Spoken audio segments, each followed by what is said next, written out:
Welcome everybody to the MiniMapCast. This is your weekly source of gaming news, questions, and impressions from minimap.com.au. My name is Kerry Palmer, and joining me is, as always, Jeremy Bratitich. Hello. You didn't get the look of fear in your eyes when I hit the transition button a second later than I usually do. You're right. Now that you've let me know what's going on, I'm trying to like condition myself to calm down. Yeah. But also we were sitting here during that intro, and I muted my microphone just in case I made a noise or whatever. And I was like looking at my right-hand screen where I've got all my stuff. I've got my timer counting up. I've got the Twitch chat for everyone hanging out live with us.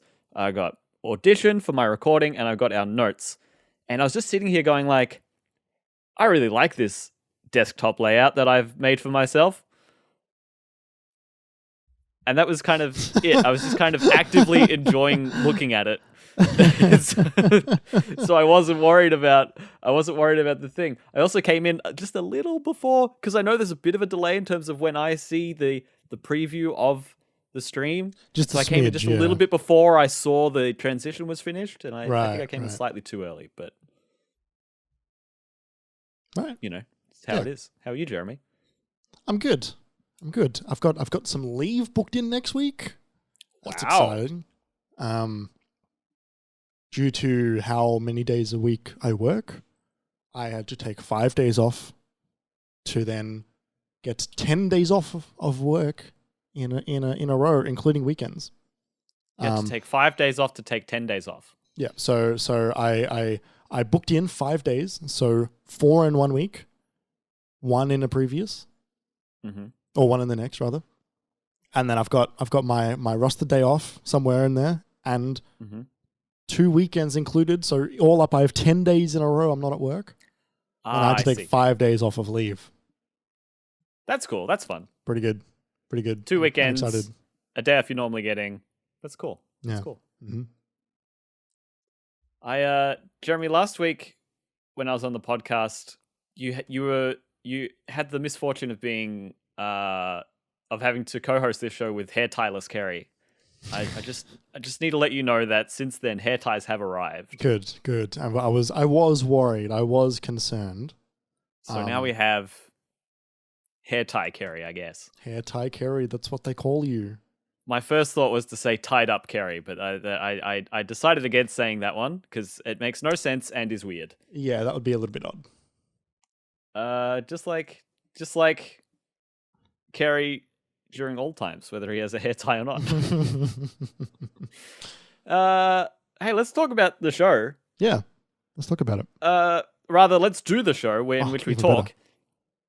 This is the MiniMapCast, everyone. Oh, wait, hang on. I start the show by talking about it. Okay, so I was right. Let's talk about the show to start the show. Welcome, everybody, to the MiniMapCast. This is minimap.com.au's weekly podcast. We're going to talk about video games. We do that every week. We are streaming live on Twitch right now. We're setting a tentative set time for the week. It might be subject to change within about a half an hour tolerance. We're not sure yet. But we're setting a set time. We're recording at the same time every week, so you can set your watches to it. But more importantly, you can, if you know that you're free around that time, you know that we're on that time because we're always going to be on that time. That time is 5:30 p.m. Australian Eastern Standard Time, Melbourne time, Sydney time. You know what time it is from there if you're in Australia, and otherwise you need to look it up because I don't know where you're from. You look like you're going to say something, Jeremy. I don't think you should set your watch to it, but continue. What? What do you mean? What do you mean there's a really variable delay on Twitch that's not really consistent across any user who's watching the same stream at all ever? Yeah, the Minimap account is not an affiliate account, but because not as many people are streaming today, we have quality options on the Minimap stream. Right, that's great. It depends on their servers at the moment. Before I was an affiliate, I was really excited about that. Anytime I got the live the transcoding. Yeah. So the reason I'm saying that is because you can come and hang out with us on Twitch while we record it live. Last week we had a great time. Tootie was in the chat. Jeremy's old housemate, our old schoolmate.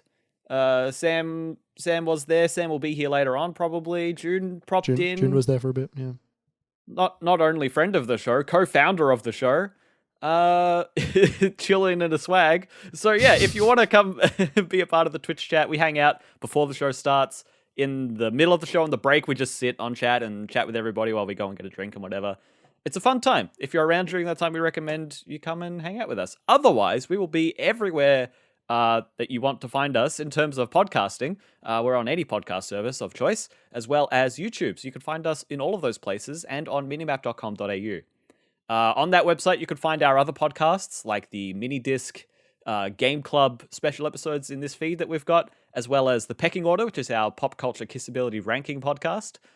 We're also on the socials. We're on Twitter. We're on Twitch. We're on Instagram. We are on TikTok. All of those accounts are at MiniMapAU.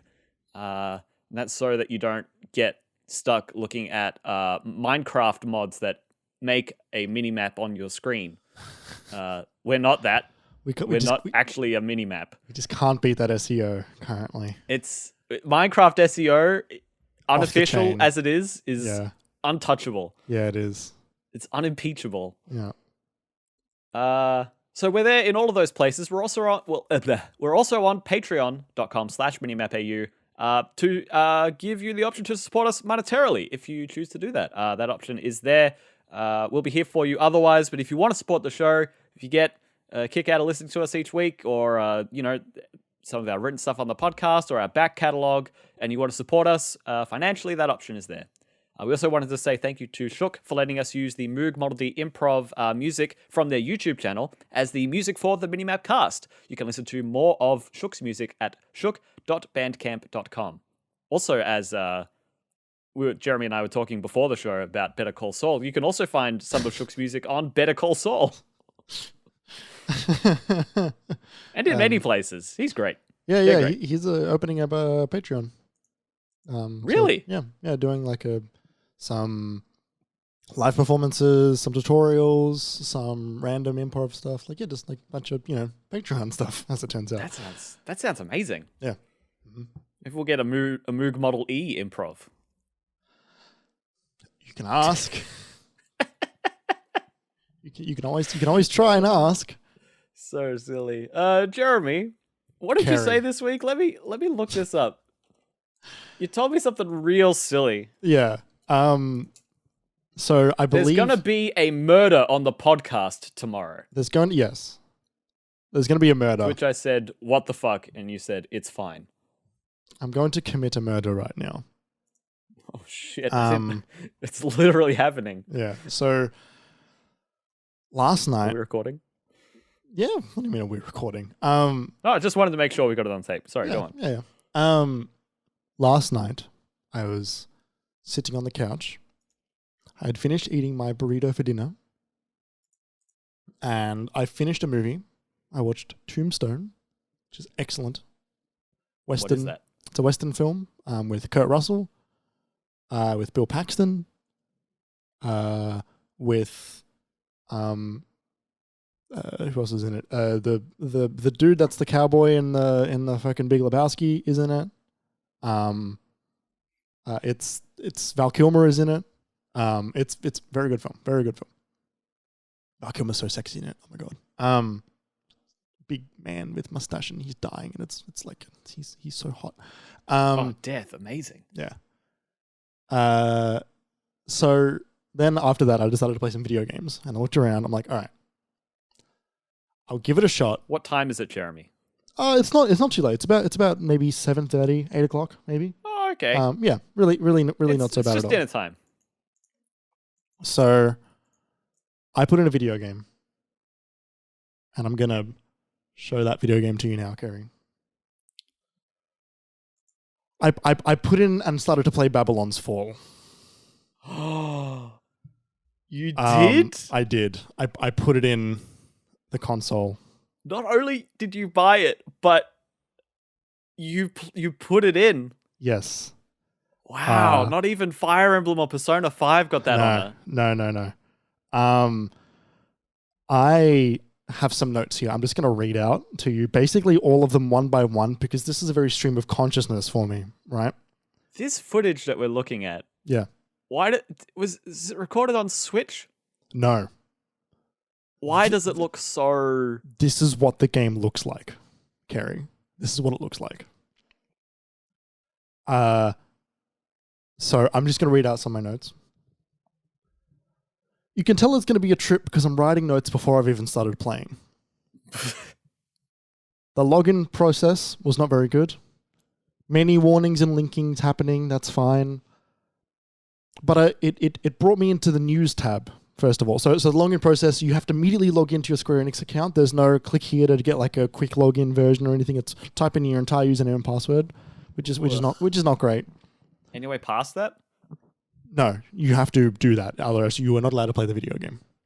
What the fuck? All right. So I get to the news tab, and for some reason, the news tab is running at 5 frames per second, choppy when sliding across different news items. Like a bad mobile game. Like a bad mobile game. Good start. I'm creating a Sentinel right now. This is this is the footage you are seeing right now. This is not my footage. I found this on YouTube. Thank you to the YouTube account, Ruben925. I'm creating a Sentinel, which is the name of the character.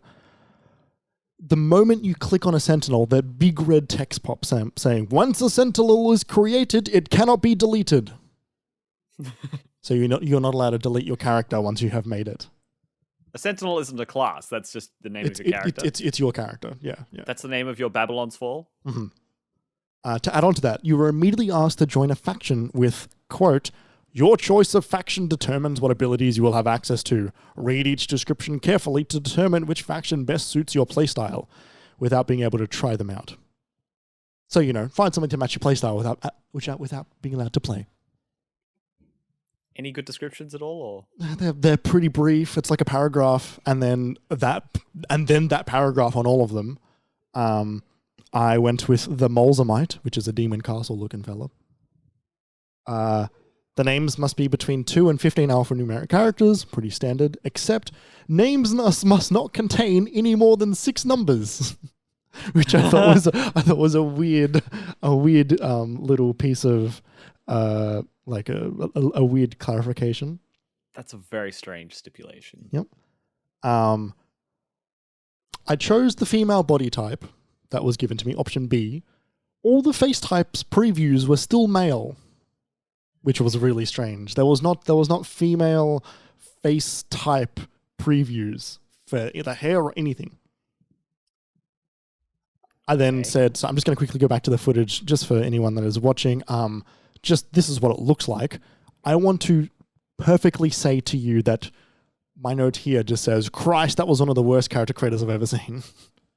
It is very, very ugly. It is so ugly. It looks like clay, and it's definitely not meant to look like clay. Yes. So we now get into cutscenes. There sure is a lot of people standing around in these cutscenes that are like identical and all have the same animations that are synced up. Very bad. Also some absolutely bottom tier texture work and lighting going on. This game looks fucking ugly. This looks like a default Unity scene. Yeah, it looks like a PS3 game. Like genuinely, I know that sort of like criticism goes around a fair bit, which is like not always quite earned. This feels like one of the PS3 Assassin's Creed games. Wow. Everything's flat. There's this weird painted texture going on, which is not the worst, but then this is really ugly filter on the camera as well. Assassin's Creed 2 looked better than this. Yeah, there's also this ugly as fuck filter put over the camera. The shadows are blurry as all hell. And then I've got a note here which just says, the gameplay just started and oh my god, the game just looks like this, huh? It's not going to get better. No, but it is not a good looking game. It is blown out. It is dull. It is really dull. The backgrounds are really bad. There's this filter to make everything look like it's painted, except it just makes everything look like it's blurry and broken. There's Z fighting everywhere on the really important objects, like this big arena which you can see in the background of the footage I've got going at the moment, which is this big centerpiece sort of thing. It is completely there's Z fighting all over it. I then played through the first mission in a bit, my notes from this on out are, this feels so shit. There might actually be nothing good about this game. Wow. It is sluggish. The combat, there is no feedback. There's adaptive triggers, which is fine. The actual like attacking of the enemies is not really enjoyable. There's nothing that gives you anything to make you feel good about what you're doing. The jumping is really weird. When you jump and you land, you've got this weird like stop that happens before you can start running again. It's sluggish and interesting. And so I went through the first little mission and stuff, and there's like a boss sort of like character that pops up, and it's quite simple. It's just about like attacking the enemies and then dodging. No one really gets like affected by any of the attacks, and like you do a bit because you stop, but like aside from that, it's you just kind of wailing on health bars until they die. At this point I got bored, so I looked at my phone for a bit. Long enough that my PS5 went into rest mode. Oh wow, that's like half an hour. No, I've got it down, I think, to like 10, 15 minutes. Because this game is very online, it didn't like that and it errored out because it went into rest mode. That's not... I mean, to be fair, like Elden Ring was doing that. Yeah, like most games do. However, it didn't recover. It left me on a black screen with a tiny Wi-Fi indicator on the top right for some reason, which is weird because my connection is wired anyway. The game failed to recover. It had no idea how to get out of the screen without me closing it. Mm-hmm. Once the game failed to recover, I'll probably fail to ever launch it again. I have absolutely no reason to ever go back to this. It was maybe the worst hour of gameplay. The worst hour of video games I've played all year. It was definitely the worst hour of game. It was abysmal. I know that when this was coming out, right, like prior, there was stuff happening around, like, you know, like there's some terrible hairstyles in this game. Like the darkest skin tone is terrible. All of the skin tones basically that are not white are dreadful. There's, I think, 6 different types of skin tones that are not white, and there's about, let's say, 20 that are different variations of white. My God. The character models look like that they were all male character models, and you can just sort of like give your character boobs or not. The face doesn't change at all depending on the character model. So it's a male face on like a female body. The hairstyles are just dreadful. The voice acting is really bad. The writing is really bad. And like, this is like, I played an hour of this game. Like, I didn't play much.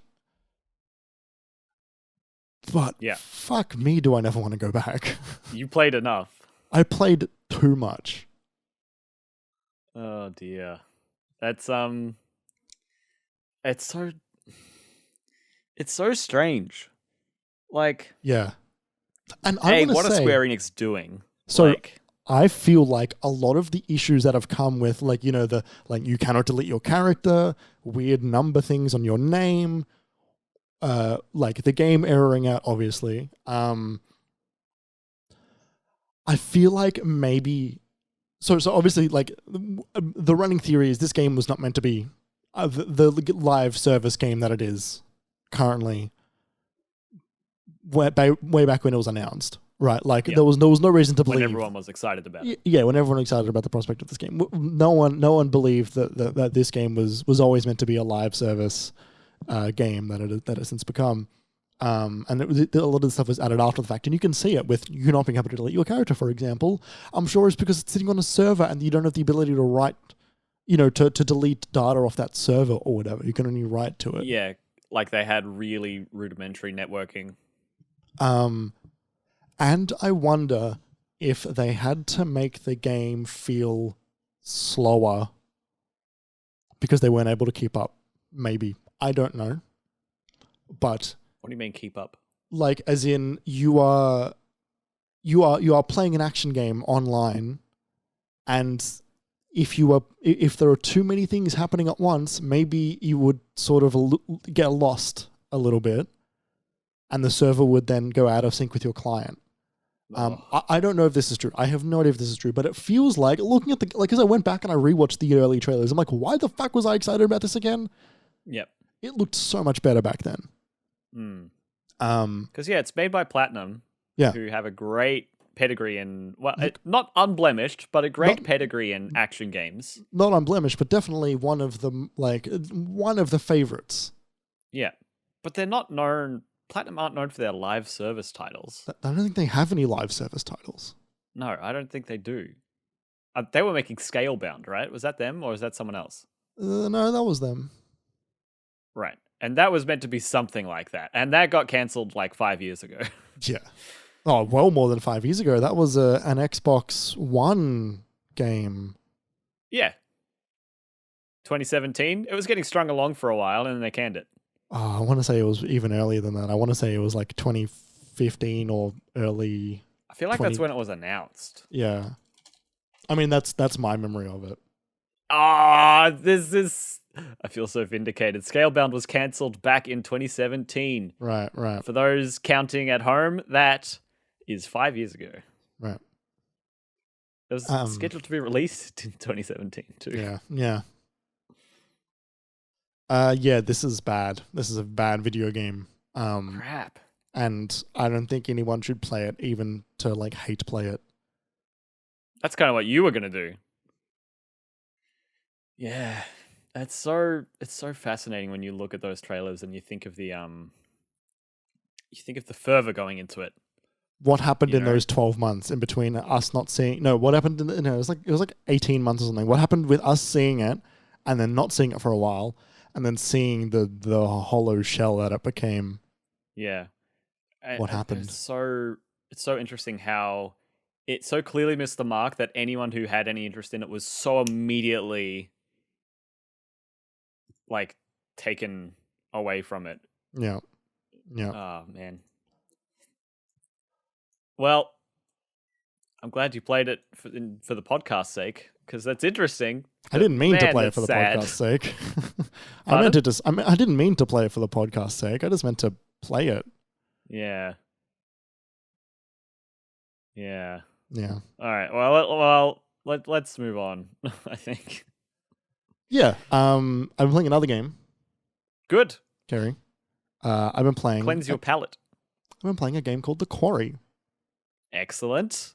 So I have notes here for The Quarry as well, except they are spoilers. Very positive. So let me just go to my Quarry notes. There it is. Thank you, Game Clips, for this footage that I'm currently playing.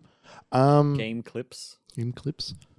So The Quarry, for anyone who does not know, The Quarry is a horror game in the vein of Until Dawn, made by the people who made Until Dawn.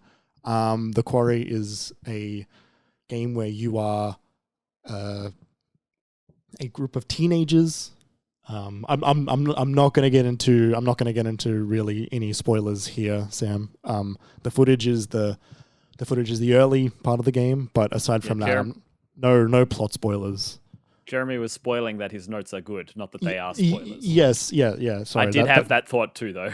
Yeah, that is what I meant by spoilers. That like spoilers. I'm very positive on this game. I love the 90s horror aesthetic that this game is going for. Not that the game is set in the 90s, but it is pulling on the strings that 90s horror games, 90s horror film really went to, right? So there's a lot of there's a group of horny teenagers and they all work at a summer camp, right?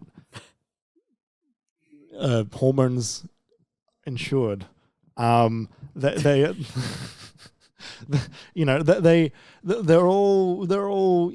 trying to figure out who each other is, and it's like, oh my god, it's like the last day of summer camp, blah blah blah, and then some stuff happens, and like, oh, we got to stay one more night because we can't get out of here because the car's broken, blah blah blah. Very horror tropey. Yeah, right. Yeah. there's a lot of really fun things that this game does almost right off the bat. There's this really fun VHS filter, which sort of gets put on some cutscenes just for like just for like style.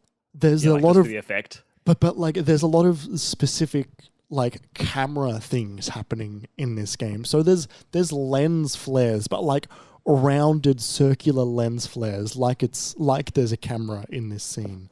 There's a lot of great angles, like some really good Dutch angles, some really good close-ups, and there's some like really excellent framing a lot of the time. However, it is set in modern day. They have mobile phones, they have modern cars, they have modern problems. But there's still like a cheesy 90s horror film pacing happening to this game, which is really fun. The characters are all really good, dumb horror movie archetypes. They're all horny teenagers that volunteer for summer camp. How fun of a premise is that? Also, there's some really good like gay stuff in this game. It's good. It's fun. There's this great moment where there's a guy and he's hitting on another guy, but he's hitting on him in a way that he doesn't know if he's like if he swings that way or not, which is really fun. And he's playing into it, but he can't immediately tell if he's playing into it in a friendly way or not, which is like a thing that I definitely can relate to. There are many monsters. The first one that you see in the game in the intro, by the way, incredible opening act, really excellent, like a really excellent delay in you seeing the title of the game. There's a great prologue with two really interesting characters and some great horror pieces. It's not like the start of Man of Medan. Pardon? It's not like the start of Man of Medan. I don't remember the start of Man of Medan. Yeah, exactly. One of the monsters, the one that's in the prologue, is this scary demon lady that scared the fucking bejesus out of me. Because demons, like I ain't fuck with demons. I can't do demon horror specifically. What, really? Demons and ghosts are the thing that scare me the most in horror things. I can do a serial killer. I can do aliens. I can do monsters. I can do Wendigos. I can do all of this stuff. I can't do demons. It scares the fucking shit out of me. And so I didn't know this about you. Yeah. So like I've seen some ghost movies, like I've seen The Conjuring and stuff like that. Like those movies scare me far more than any other horror. I don't know why. I think because that it's the only type of horror I can imagine being real. Like if there's a monster, right? If there's a like a Frankenstein, or it's not really scary, but vampires can be scary. I can't imagine them real because they're just so ridiculous. Whereas demons, nothing ridiculous about a demon, just scary. Like I said, really strong opening, really good stuff. Sam Raimi's brother is in it. I feel like I saw that in the cast list. Yes, Ted Raimi. Now, Kerry, you're on your computer right now, correct? Could you tell? I'm not sure the name of the ghost buddy who's in the chat. I'm not 100% sure on the name. Could you Google if Ted Raimi is the Raimi brother in the Spider-Man movies? Ted Raimi. I think it is. He's my belief is that he worked for the Daily Bugle, and he was the one that would sort of be like the assistant to James Jonah Jameson, the one that would come up with all the silly names and stuff. I think that's Ted Hoffman? Raimi. Yeah, looks sure. like his name was Hoffman. Okay. Let me. Hoffman, Spider-Man, yeah. Raimi. Until Dawn's being very well fed with this one. This is the best one since Until Dawn. I don't think that's close. I don't think that's up for debate. I think it just is genuinely the most enjoyable, scariest, and most fun one since Until Dawn. I think it's important to point out that this isn't a Dark Pictures anthology title, Yes. like other super massive games have been. Yeah, Supermassive. Since Until Dawn, so it's kind of a return to form in a lot of ways, according to people. Yeah, this one is published by 2K, whereas the Dark Pictures anthology, I believe, is not. I think it's Bandai. Right. Okay. The writing in this is really corny but really funny. It's really fun. There are many jokes that the characters know are jokes and they're not funny, but they talk to them being not funny and stupid and in a way that is enjoyable. As well as some of their jokes are just like actually funny. Some of the music choices are a little bit odd. There's some songs in here with lyrics that are like not like pop songs, but like there's like singing in cutscenes while the characters are talking. And look, it's like I don't hate it, but it's definitely a choice. And look, it felt a little bit out of place. And I feel like the only one that can really get that working well is Metal Gear Rising: Revengeance, with their ridiculous rock ballads in the middle of cutscenes. And gameplay. Yeah, this I'm not super into the music choice immediately. I think I'm over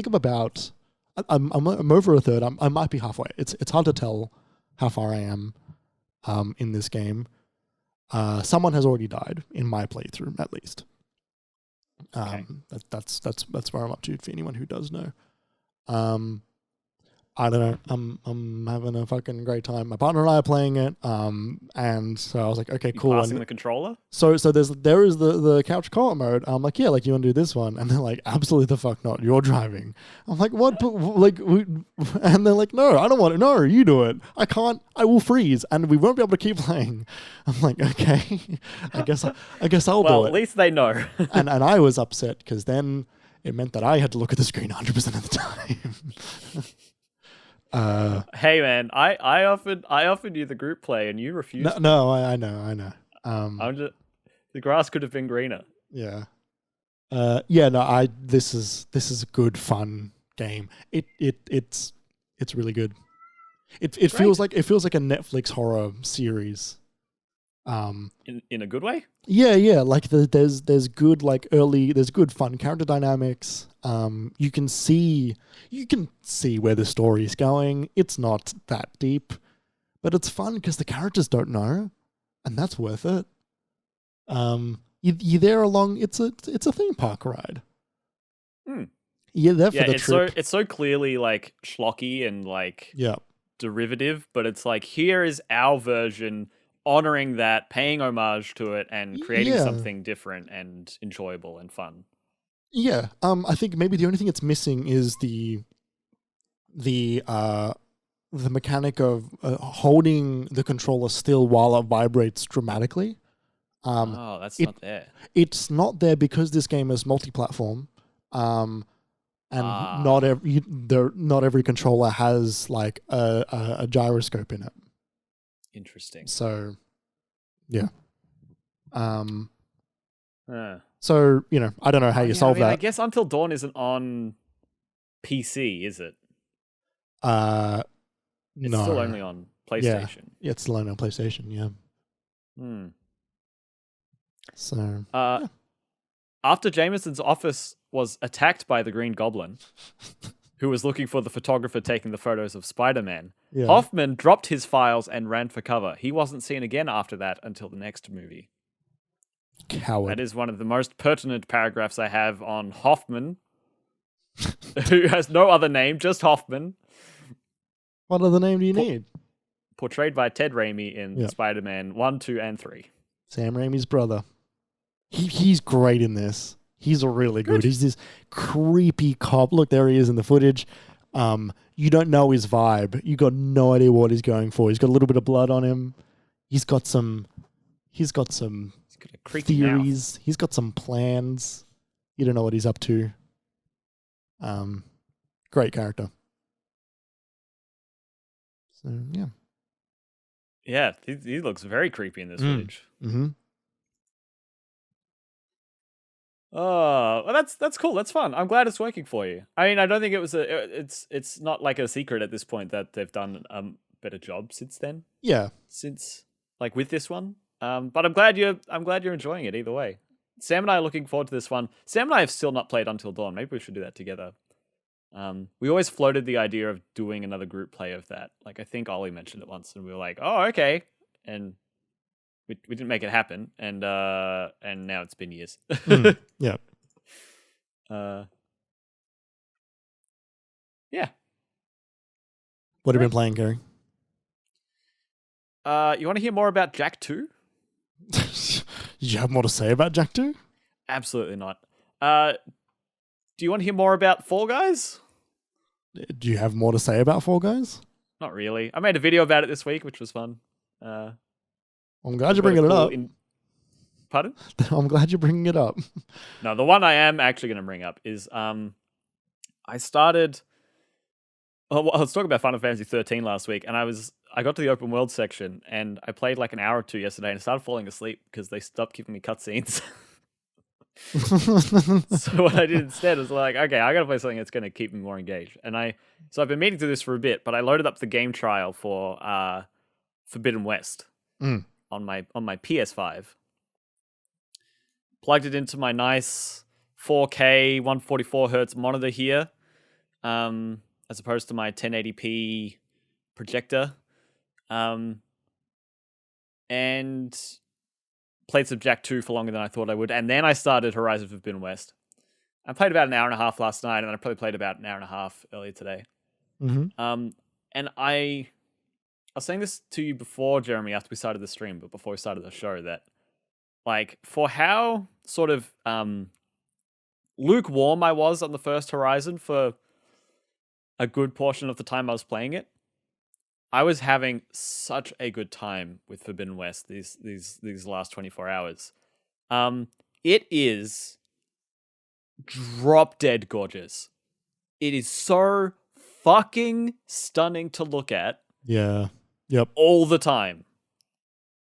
All the time. There's a few funny things, like something that's really cool about the PS5 version is that the cutscenes, the cinematic, like the ones with the title screen that shows you all the staff names and the logo title screen and all of that. All of those cutscenes aren't pre-rendered on PS5. They're rendered in real time, with the power of quick storage on the PS5. On PS4, it's a movie file. It's a video file for all those pre-rendered cutscenes. But what that means is there's like 2 frames of like judder every time it changes a camera angle, because it's loading like an entire scene as fast as it possibly can. And I did notice that, and because it's rendered in real time, they're so committed to Aloy's hair being like rendering and as like actual like rope and like braid physics 100% of the time, even when it looks bad. Yeah.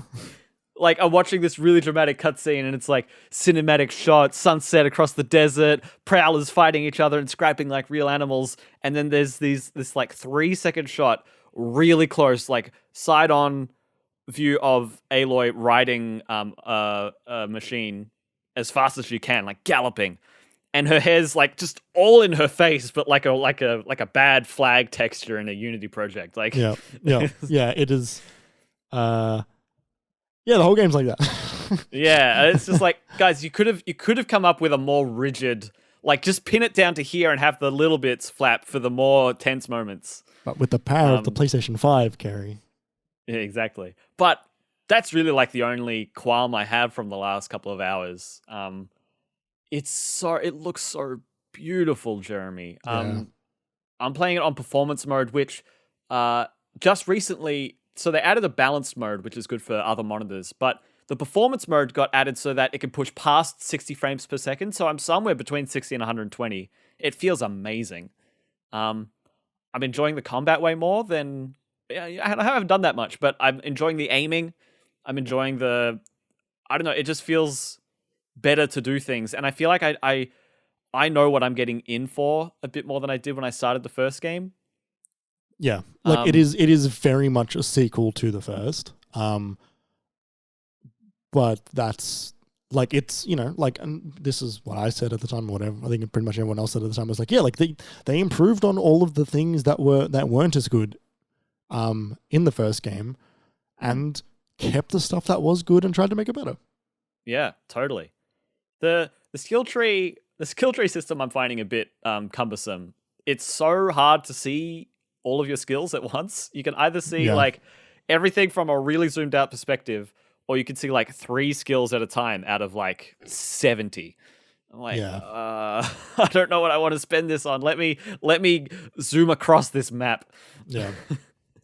But like, I really enjoy Aloy. I enjoy how sarcastic and snarky and fed up she is with like pretenses and like clan stuffiness.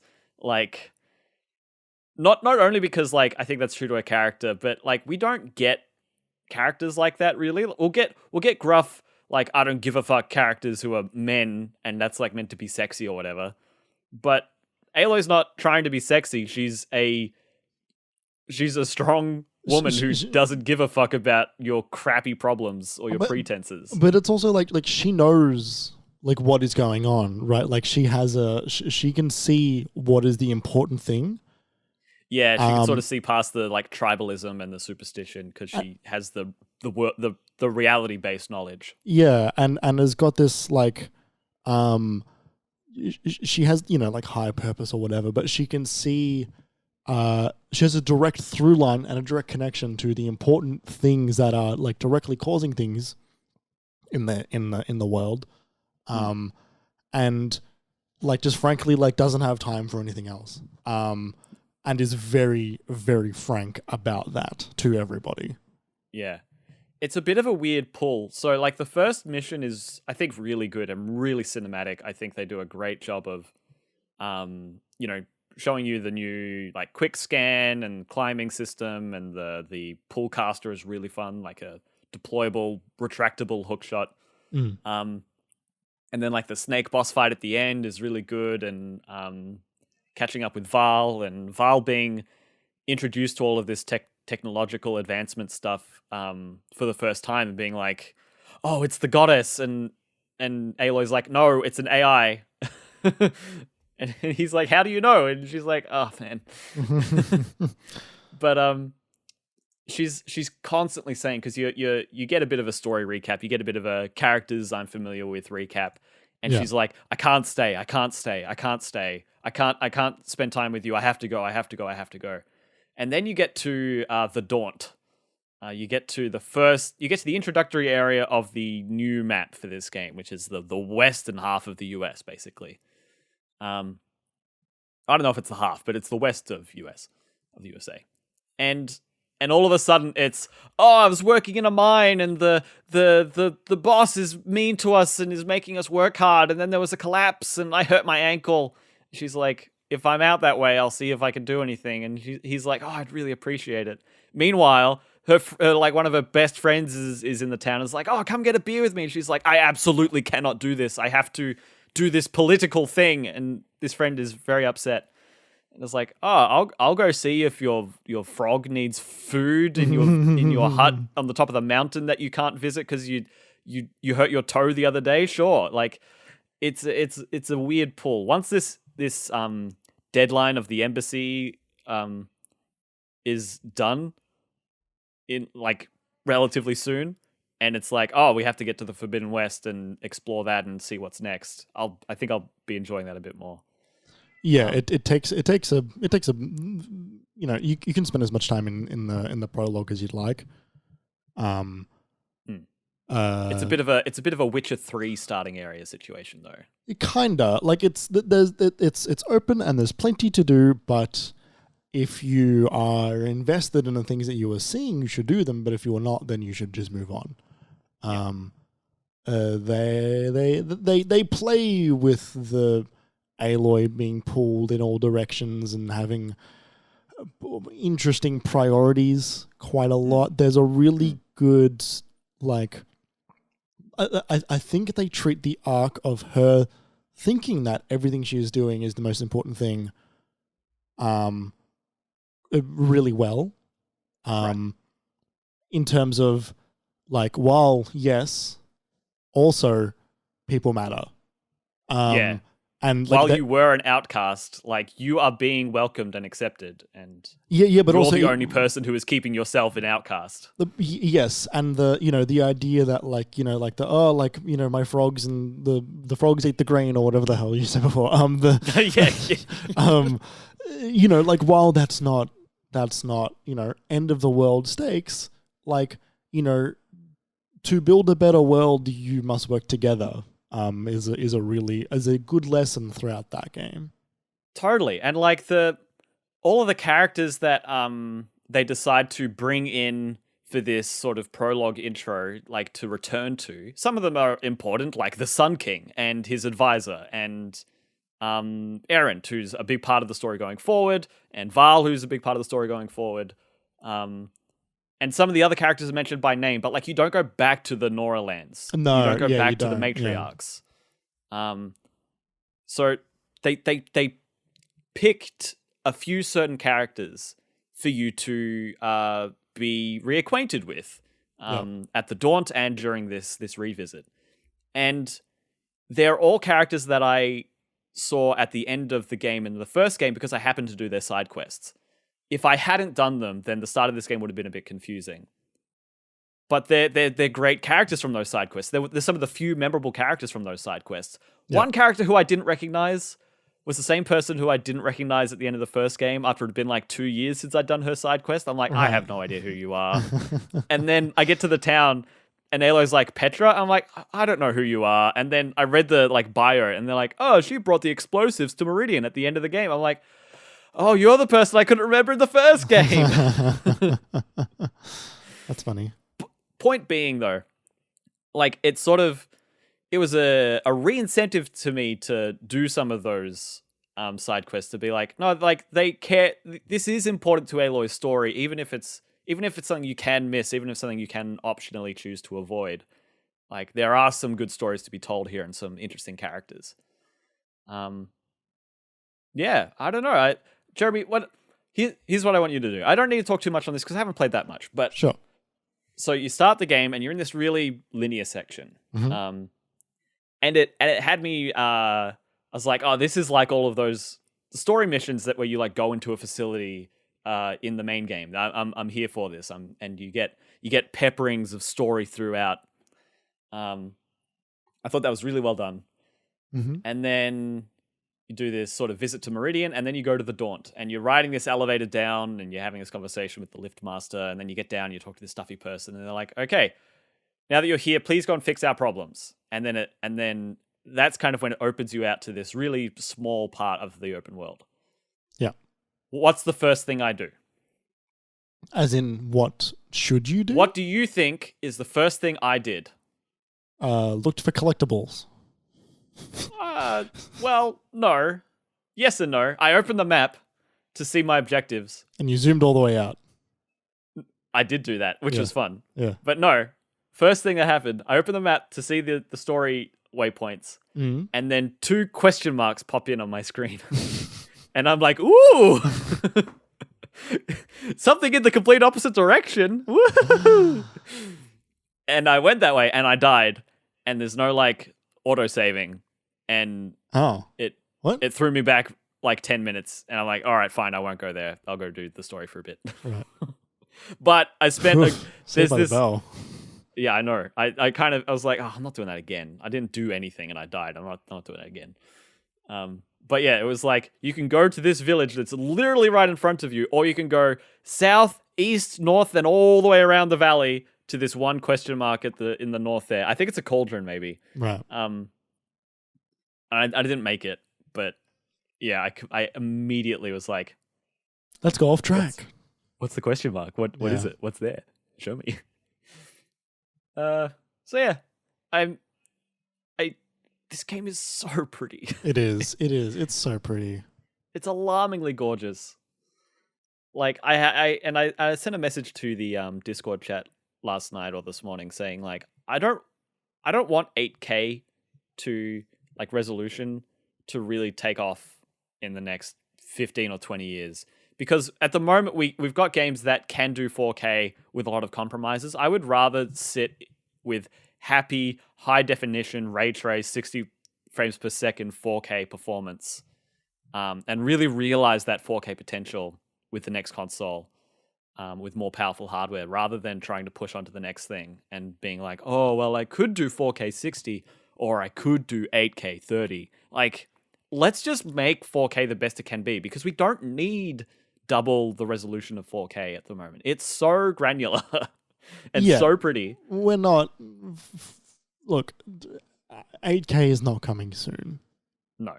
There's the returns are increasingly diminishing, and I know that is a what's the... You don't need to say both of those because that's what that means.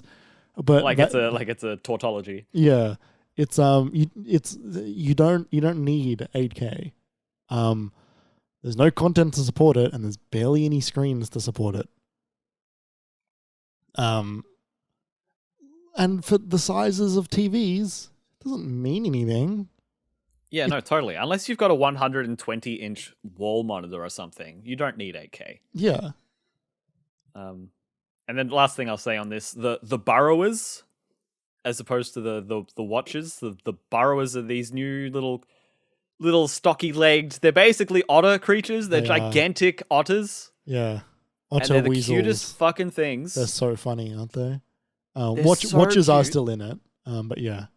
I thought they were, yeah, but they've only been Burrowers so far. Sure. The new monsters I've seen at the start here. One of them's like a hyena, kind of a type of...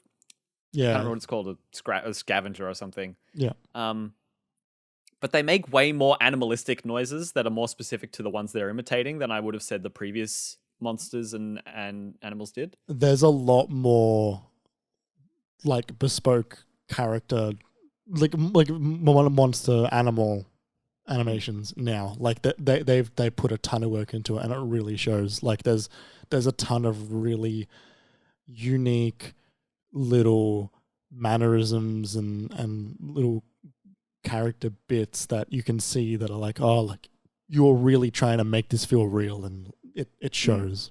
Mm-hmm. So yeah, I think the cinematics are amazing. I think the animation quality for the real-time conversation cutscenes look fantastic. Not that stiff and awkward like they were in the first game. I think they're really gorgeous. I think the music is really dynamic and fun, and great mixes of old themes and awesome new themes, and really good for bespoke gameplay moments as well. I think I'm enjoying it so much more than I thought I would. And like the climbing has been improved as well. It's like there's a lot more specificity. You can really tell when you're supposed to be climbing. Yes. And when you're not, and it makes that very clear to you. Yep. And you can climb more things. You're not just stuck on invisible walls all the time. Yeah. Yep. Yeah, it's so fun. They've done a great job so far, and I'm excited to play until the end of my game trial, and then come over and borrow your game disc. Yeah, all right. And I'll bring back Guardians of the Galaxy. Yeah. Uh-huh. What? You don't need PlayStation Plus. You've just got me. I mean, but you might not be able to play that was all I needed, Jeremy. You might not be able to borrow it because you're not the only, like, my housemate's got PS5 now. Like it's That's true. And if that's the case, I'll go find like a secondhand something. Yeah. I'll go see if I can rustle up the cash for it. But yeah, like, play this game, everyone.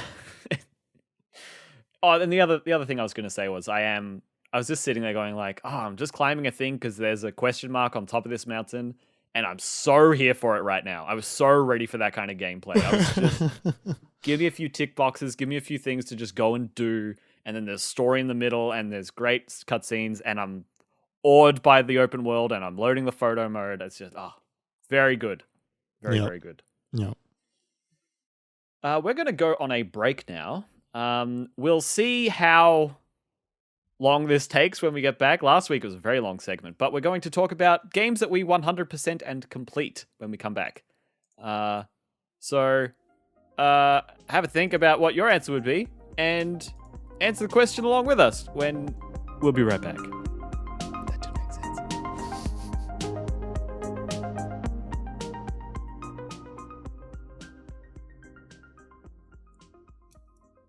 Welcome back to the MiniMapCast. We've been talking about shoju and drinking from cans and glasses and the difference. I need to stop you. Really, Why? Almost immediately. How do you say the name of that liquid?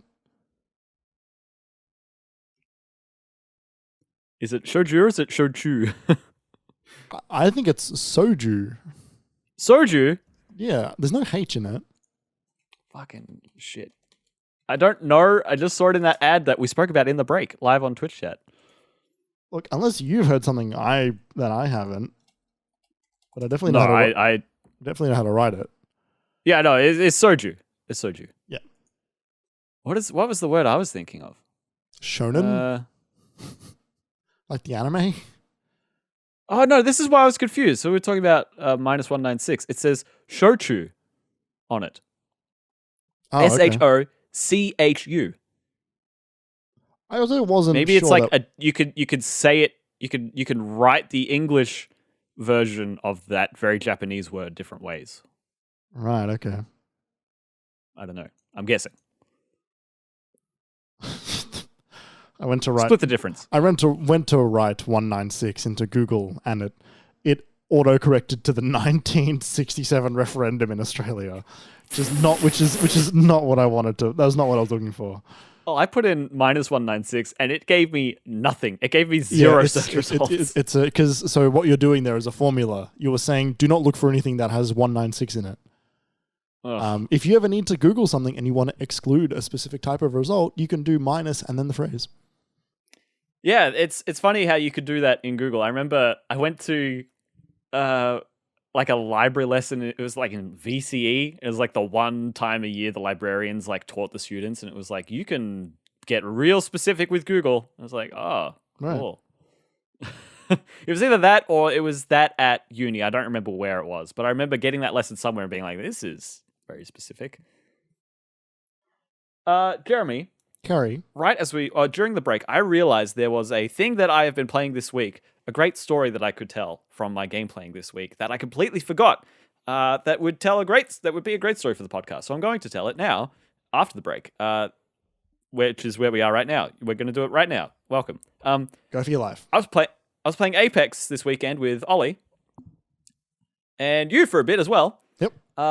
And we were having a great time. Ollie and I got a couple of wins. Didn't get any wins when we were with Jeremy, but that's all right. For the cause.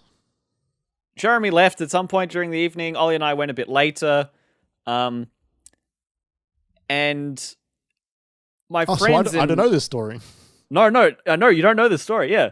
And so I've got some friends in another server who I know from like high school, and they play as well. And I've been meaning to play with them, but I never sync up, and I never think to jump in and stuff like that. And I don't know some of their friends, so I get a bit like, oh, but I should really go in and play it. But point being, there's this other group of friends who I know play Apex. Sure. And when I was inviting you, I saw that they were playing too. So we get into this match. And we land, it's on Storm Point. We land in Array, you know, the one that's got like the buildings on top of the big satellite dish underneath. Sure. I hate landing there. There's a lot of places in that map which are like, you are vulnerable from all sides. And anytime I'm in one of those spots, I always die. You hate landing anywhere in that map. I like a lot of places, like the pit, like the hole in the ceiling and north of there. I like a lot of places, but the Prowler pit and Array and like all of those, I always die in those spots. I always get clowned on there. So we land and a bunch of people land there too. We've got a third. The third seems to be holding their own pretty well, but they die and then they disconnect pretty quickly. So Ollie picks up my banner and it's just him. He's playing Bangalore, so he's using smoke grenades to hide a lot. And there's this one team and they're on him. Mm. They're trying to get him and he's getting scanned multiple times. And there wasn't a crypto drone, but he's running, right? And so it's like, you know, jump off the scaffolding down to the dish below and like jump up over the pipe and then like take a hard left and do a smoke grenade and then turn right through the smoke. And like he's avoiding them and then they catch him right at the end before he gets away. So he has to keep avoiding. And then he gets scanned by this bloodhound. And it's like, oh, hang on, there wasn't a bloodhound in that team. Someone else is here. And so he's trying, and then he ends up standing on the outside of one of the buildings, like against one of the outside exterior walls where you're not really supposed to be. There's like a tiny lip you could stand on. And so he would have been exposed from any of the walkways around him. And so he's like, well, they've lost me. The normal team's lost me, but there's a bloodhound that knows I'm here somewhere from this new team. So he starts healing and reloading his guns.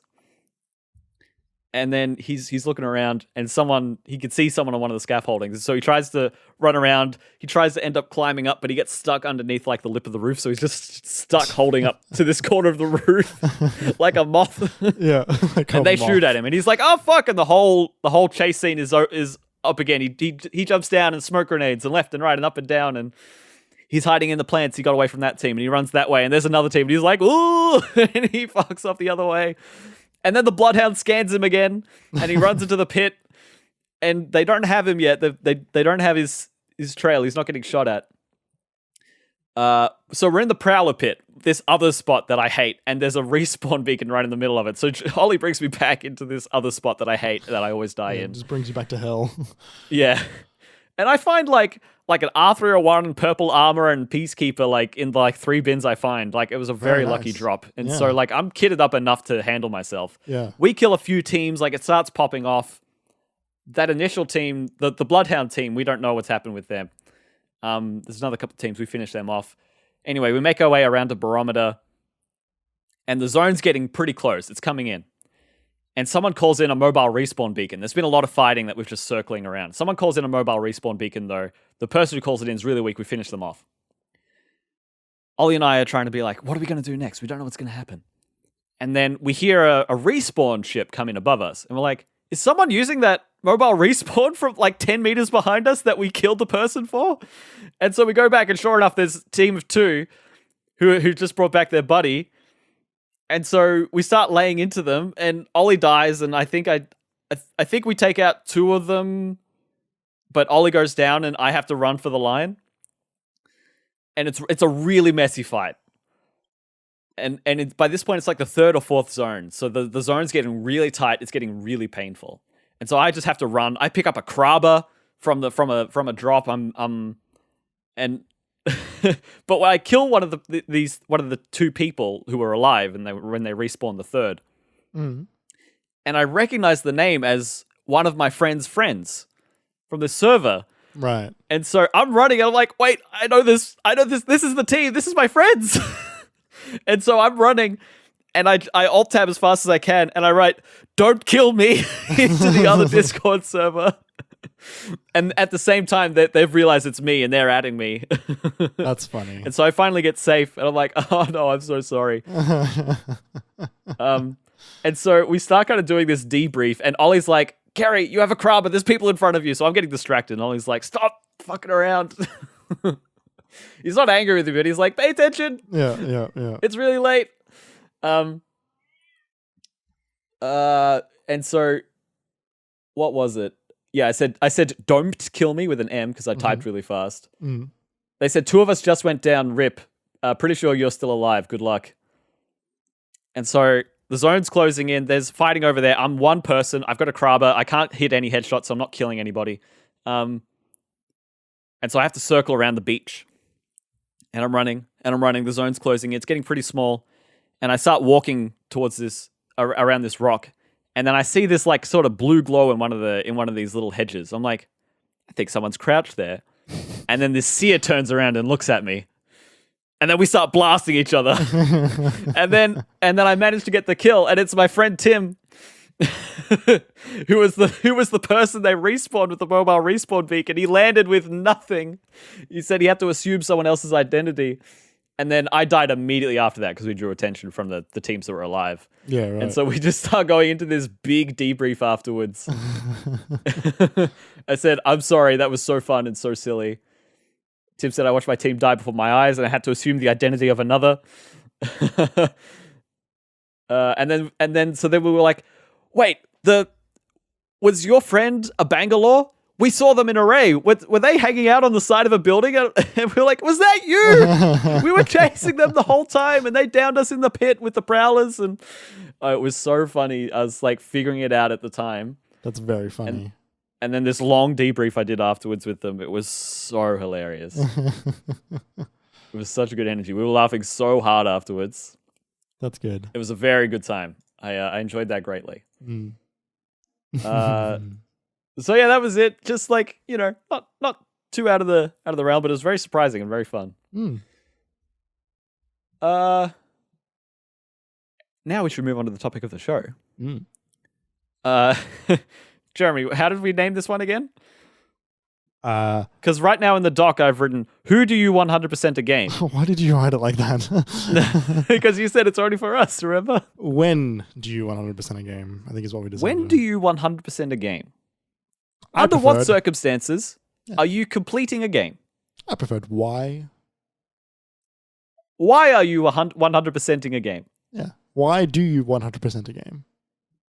Or why would you? Jeremy, sometimes I don't 100% a game. Yeah, why would you? Okay. Yeah, why would you 100% a game? Why the fuck would you, Kerry? All right, so who do you 100% a game? We've got a few subcategories here. And so we're gonna talk about like games that we have 100%ed, but like what are the qualities of a game? I guess we're gonna talk about the qualities of a game that makes us that inspires us to complete it in comparison to games that don't. That's sort of the general vibe of the conversation. So we're gonna start off with Jeremy. What was the last game you 100%ed? I think it was Astro's Playroom. Really? Yeah. Huh. That was an easy platinum. It was an easy platinum, and I've been trying to think of one that has happened since. Yeah. And I don't think there is anything. Right. That's fair. You're not, I mean, especially the last few years, you've been very, trying as many different things as you can kind of a vibe from you, I feel like. Kinda. Like, not so much recently, but like, yeah, like it's been very like, let's try some games that I might not have necessarily tried in the past. Like, like buying Gran Turismo 7, for example. Not exactly my wheelhouse, no pun intended, but like let's see what this has to offer, I guess. Have you 100%ed Neon White? No, not yet. Okay. There is. But you said you were going to, so that's yes. on the list of it's candidates. Yes, it will be one that I do before the end of the year. It will become one of my most recent. But also, I'm about 95% through 100% in Bloodborne. You have been working on that. And now that I have online connectivity back in my Bloodborne save, I can finally go back and do it. You said you fixed that. Did you have to do anything, or was it just fixed? No, I had to actively do some things. I had some cloud save shenanigans, or so there's this weird. It will sometimes lose connection to some of the online chalices that you generate, and then when that happens, it just errors out to the point that if you try and if you try and load a save that like while the client is online, because you can decide to play it offline. Thank God you can decide to play it offline. The moment you Babylon's Fall, the moment you try and log in to the game, it will just boot you back out to the menu saying cannot connect to the Bloodborne servers. And so the way I had to do it is I had to change the state of the game in any way at all, upload that to the cloud save, and then download the cloud save, launch the game, while also all my chalices had been closed. Interesting. So close all the dungeons, and then I had to edit the state of the game, which means I just went to a random NPC and killed them. One that I knew I was done with. Couldn't you have just killed an enemy and gotten a different soul count, and that would have? I don't think that was enough. I like everyone everyone on Reddit was saying like, yeah, like just go in and just kill a random NPC. I think there had to be a reason the game had to update. Interesting. That's fascinating. Yeah. Okay. And it ended up working first try for me, which doesn't work for everyone, but it worked for me. So then I can load up the cum dungeon, and get 85,000 souls immediately. I don't think I've heard this particular term from you before, Jeremy.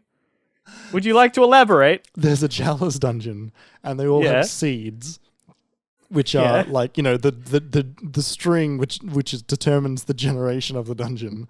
Yeah. And there's one where if you type in the word "come" with 4 M's and then FPK at the end, it's a glitched dungeon where the moment you walk in, like 15 seconds later, you get 82,000 souls, and you can just refresh that dungeon over and over and over again to get like millions of souls.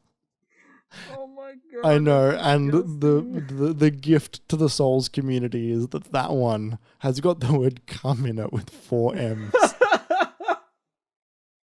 Is it the only one? It's the most. It's as far as I'm aware, it's the single most efficient way to get souls. That is so funny. It's incredible, isn't it? Oh, so advertiser unfriendly. Uh-huh. Oh my god. No, we don't have that. So funny. Yeah, it's really good. Yeah. Become Dungeons back online. So games that I've 100% most recently. Oh god. My most recent. So it was interesting. I don't know that I've 100%ed a game that wasn't on PlayStation anytime recently. Not really 100%ing anything on my Switch. I haven't 100% anything on my Xbox. I don't really do it on PC. Sam, I'm just in Twitch chat, I think you might be on a bit of a delay. You might want to refresh your browser. But in terms of games that I've platinumed most recently, which is my best indicator of when I've completed something, Ratchet and Clank Rift Apart was the most recent thing I completed, and that was really close to release. That was June or July last year. Yeah. So it's been a full year since I've done something like that, I think. Yeah, that's right. But that was a great platinum. Insomniac are really good with their platinums. Before that was Ghost of Tsushima, and then before that was Final Fantasy VII. I did that one a number of months after it finished, and then before that was Astro's Playroom. It might not quite have been that that order, but something like that. But yeah, Ratchet and Clank was a good platinum.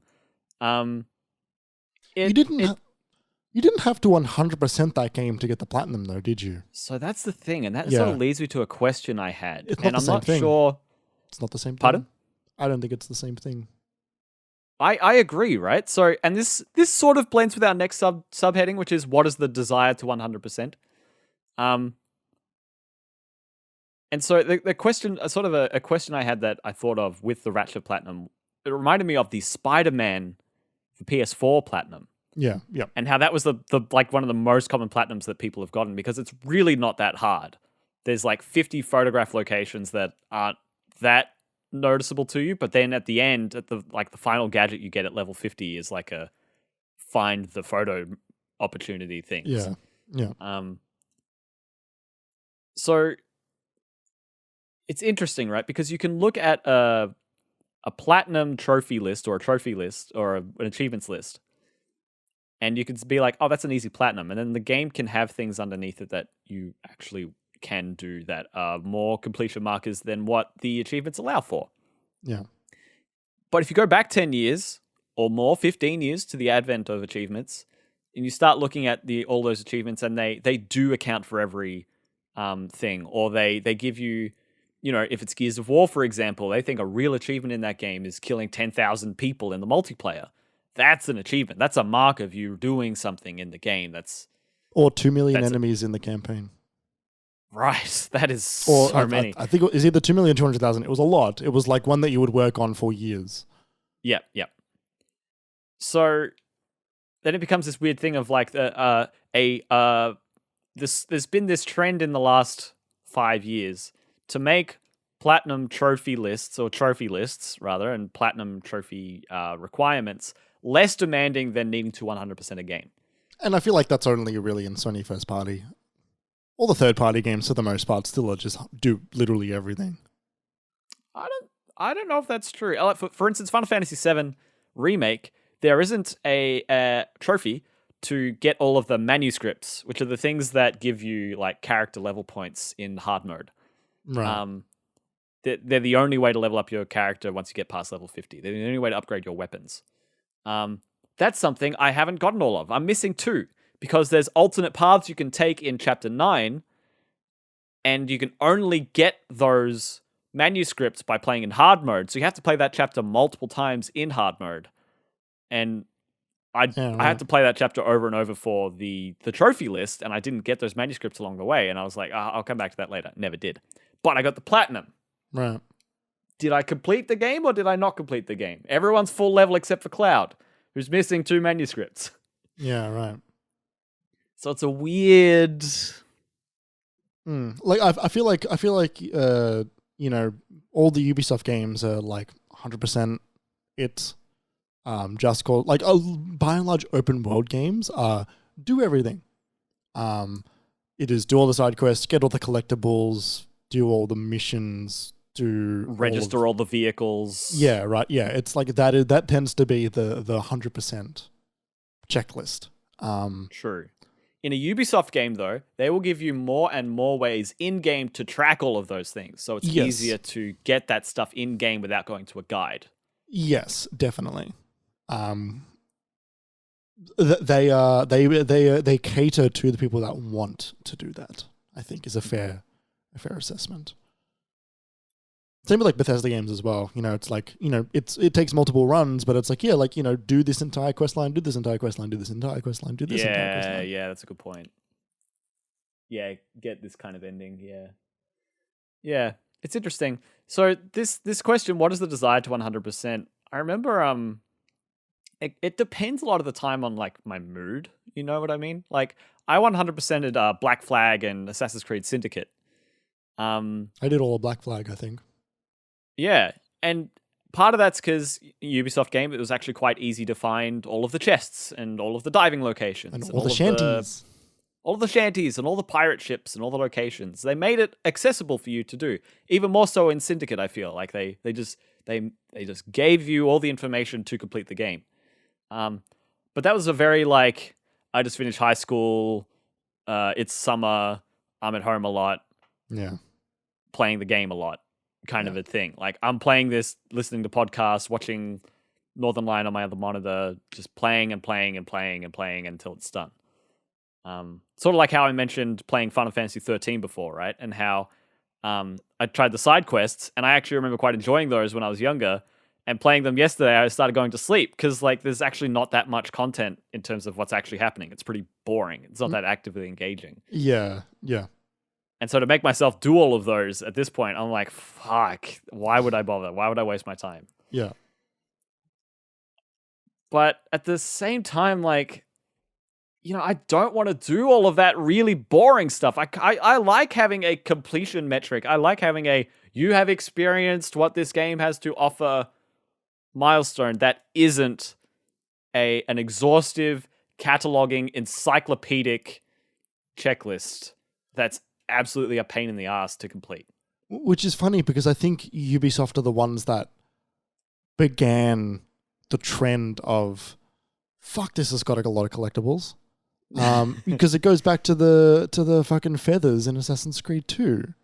Right? That was one of the biggest, like, there's 100 collectibles. And you don't know where they are? There's 100 feathers in this game. That's crazy. And now I'm playing the Lego Star Wars Skywalker Saga, and there's 1,000 bricks to collect. And they are it's across 9 movies of locations. But a brick is find a kyber brick in a building or do a puzzle to do it or a side quest.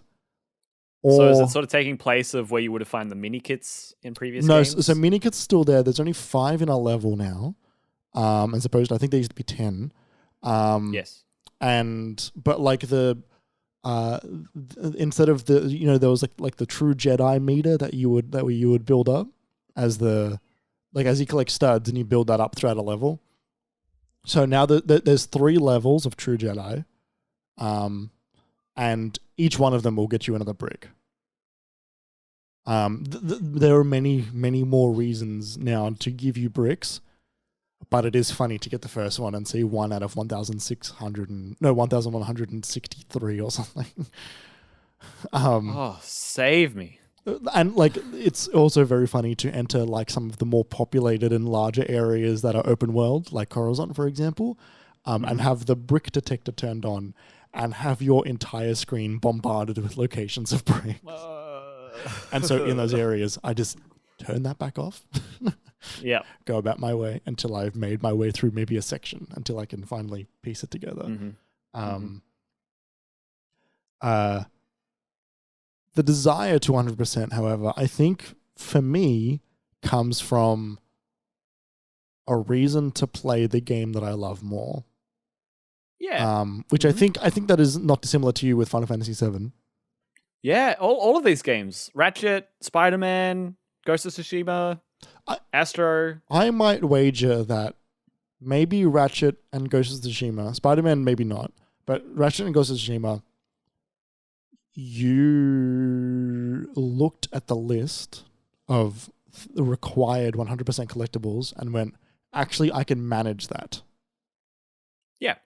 Like, that is doable. I could have fun doing this. As opposed to, I want any reason to play more of this game. Okay, I see what you mean. Yeah. Because you didn't 100% those games. True. You did the platinum, which is the... I don't think I've really ever had that drive to go that hard. Yeah. Except for when I was younger and you could play Ratchet and Clank over and over with the challenge mode. I did that a lot. And there was like one gold bolt I couldn't get. Whereas maybe this is a different kind of comparison, but so I am going for the platinum of Bloodborne, I will say. That evens out to being basically 100%. And so the difference is there's a lot of duplicate weapons which are of a higher grade but are the same weapon. Right. And I don't know if I'd count that. So you've experienced the weapon. Yes, it's the exact same weapon. It is just a higher level and it's got a different name. You just haven't collected it from that spot in that place for this challenge. It is the, like, as opposed to the saw blade, it is the uncommon saw blade. Right, it is literally just a higher grade. So I'm going to go for the platinum. I'm going to do all the stuff. But what if I played it as a different class? You could do that. What if I played the entire thing again after the platinum, just in a different run altogether? You could do that. What if I used trick weapons?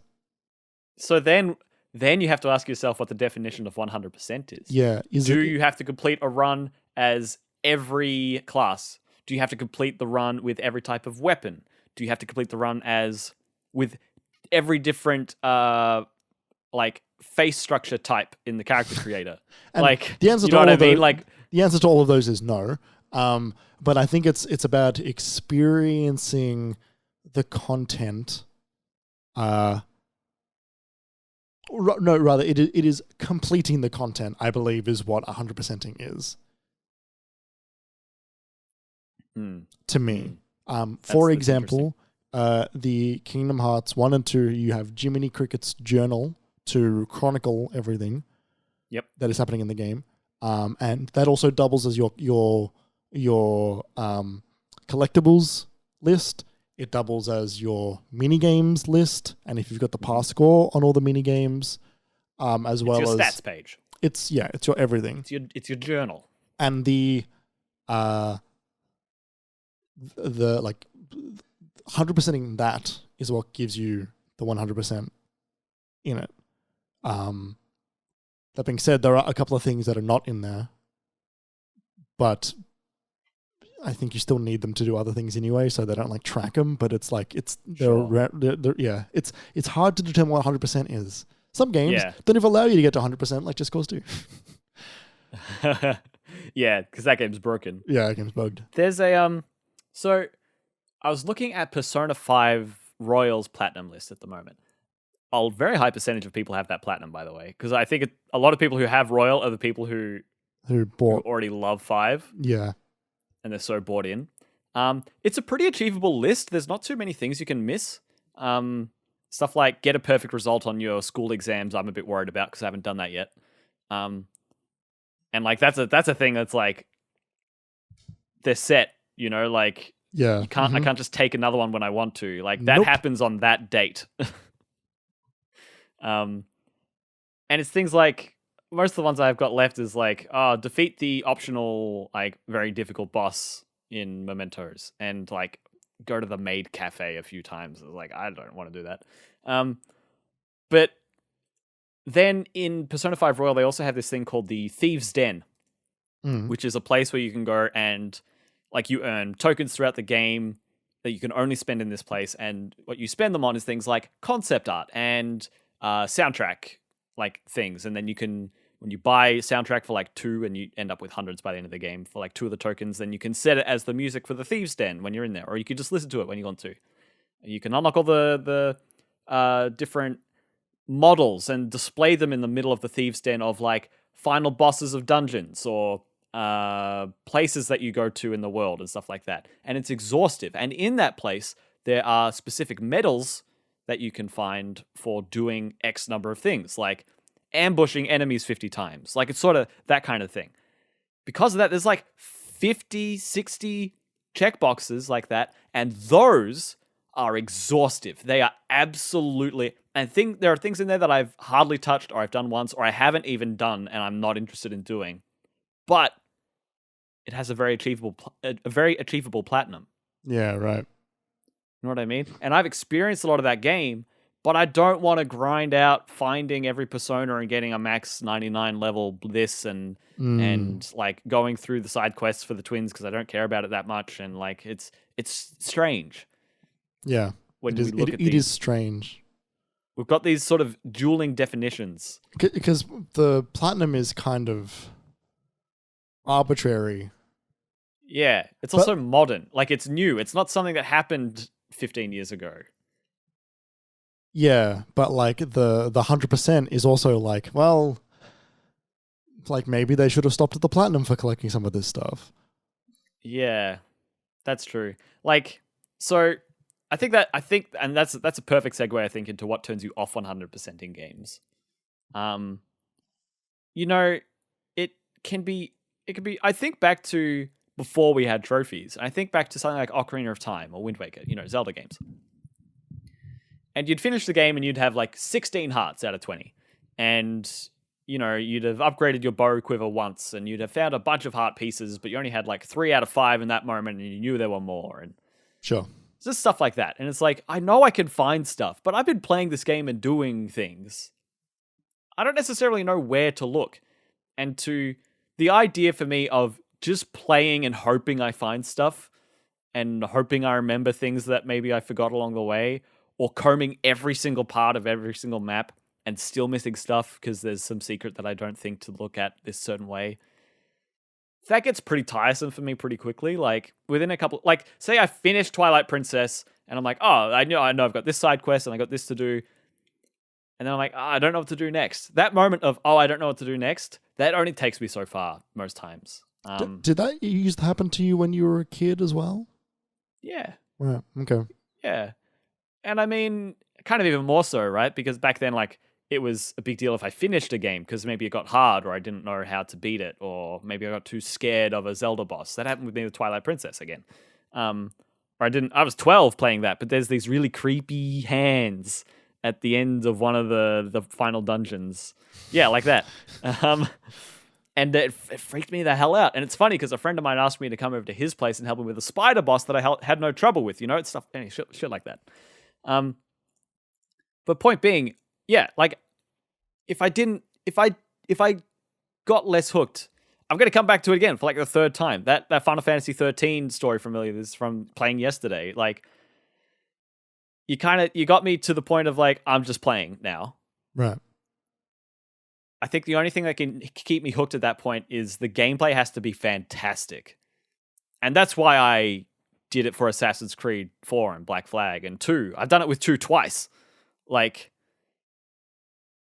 it's that kind of... Unless the gameplay is stellar and I just love doing all of the things every second. Like I love running and attacking and jumping. If you've made the base verbs of that game enjoyable to do, then like it won't take me much to go and 100% it. But if I enjoy the gameplay well enough, but need a bit more motivation to keep going, then I'm probably not going to do it, right? Like first Horizon game, when I beat it, I was done. Well before I beat it, I was done, and I had to come back to it.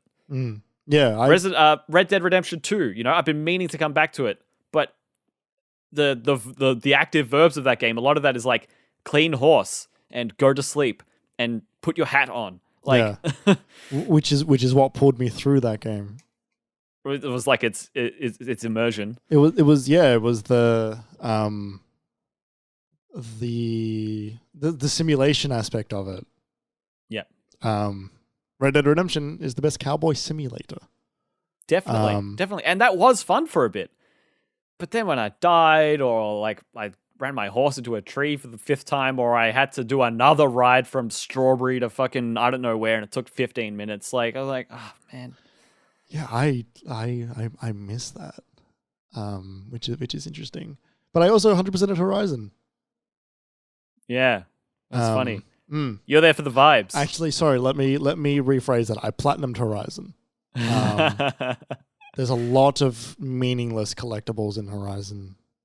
Don't know what you're talking about. That you just ignore completely. I can't believe you didn't visit every machine site and visit every campfire. I did every campfire.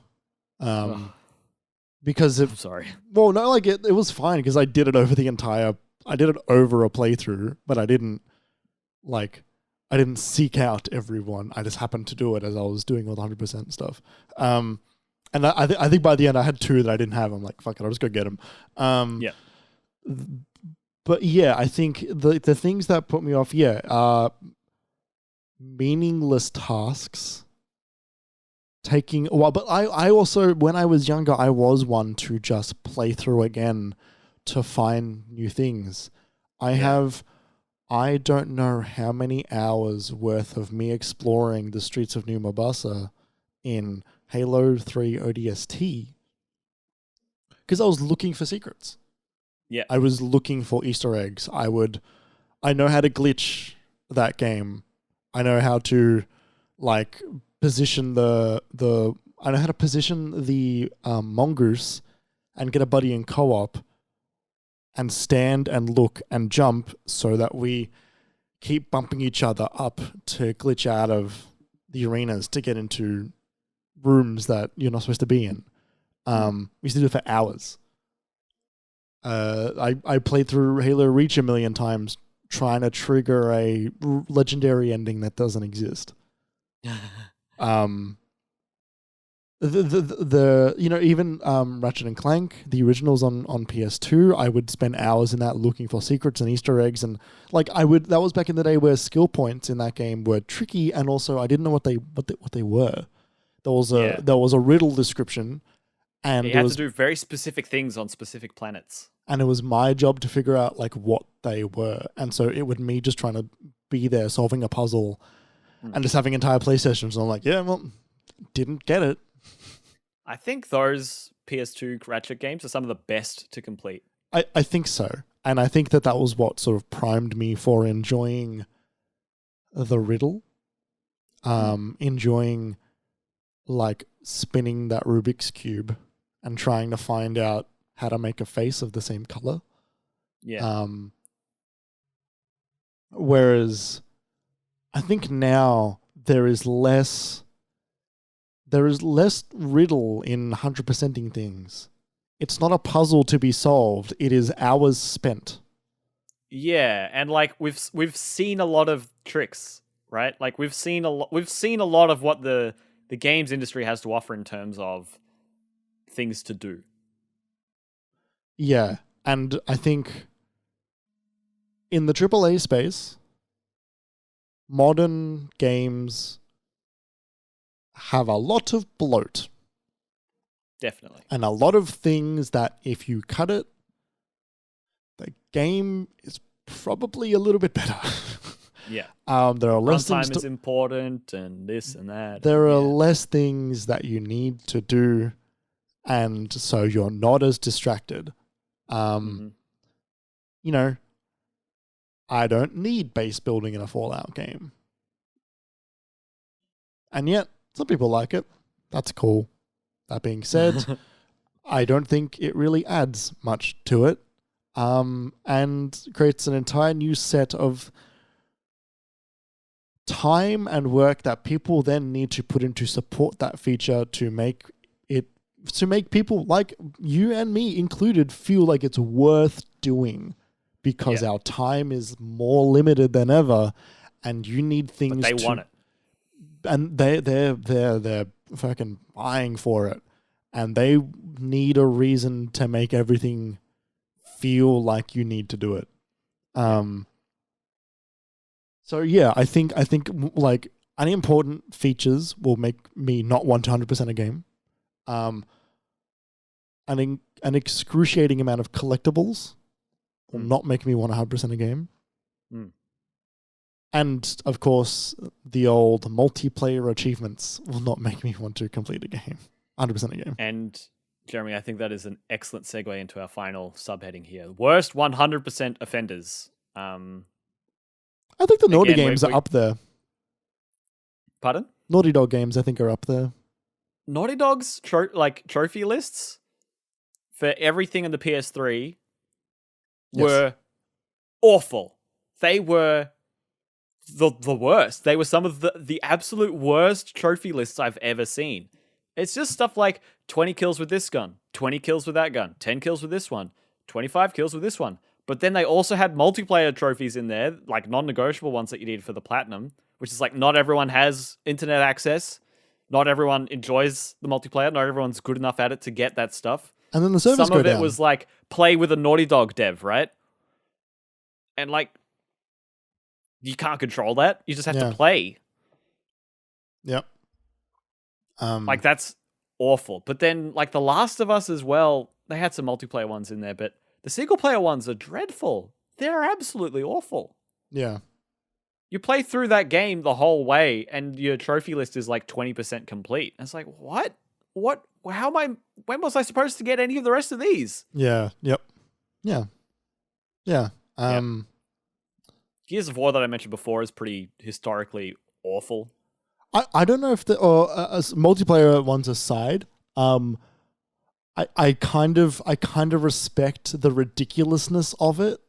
The Sisyphean task. Yeah, because it comes all the way around, right? It is the circle all the way back into like, no, actually, all right. Like you're going for something fucking stupid, because they did it in the first one. It was called like it was called like extermination or something in the first one.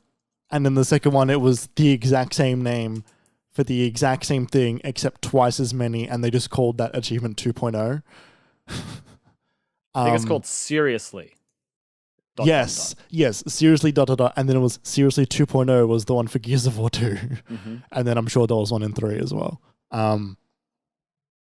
That's hilarious. Yes, the Seriously achievement is back in Gears of War Remaster 7 years ago. Yeah, I think that's hilarious, and I also think that speaks directly to Cliffy.